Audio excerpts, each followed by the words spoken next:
हुई, तब जाकर के एक इलाज हुई। नीतीश कुमार हमारे यहाँ के 35 साल राज किए। इन 35 सालों में नीतीश जी ने क्या किया बताइए?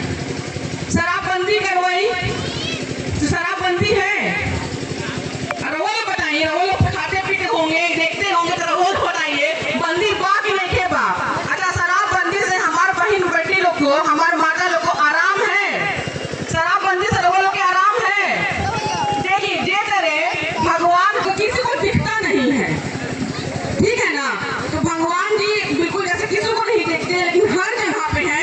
ऐसे ही शराब भी हर जगह पे है, मगर दिखता नहीं है। हमारे नीतीश जी ने बिहार के लिए यही किया।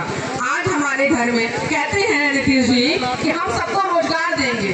रोजगार दिया, क्या दिया? हमारे छोटे छोटे बच्चा को सप्लायर बना दिया।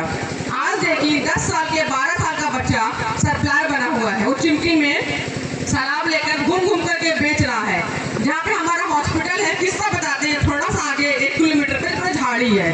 हमको नहीं पता था कि अंदर क्या हो रहा है। एक बच्चा इतना बड़ा था, वो झोला में लेके जा रहा था, उसको हम ही पकड़े, बाबू निकाल लिया इसमें, तो कह रहे कुछ ना रोज जाई, रोग के मतलब का चीज नहीं खे, हमको ना दिखा इसमें क्या है।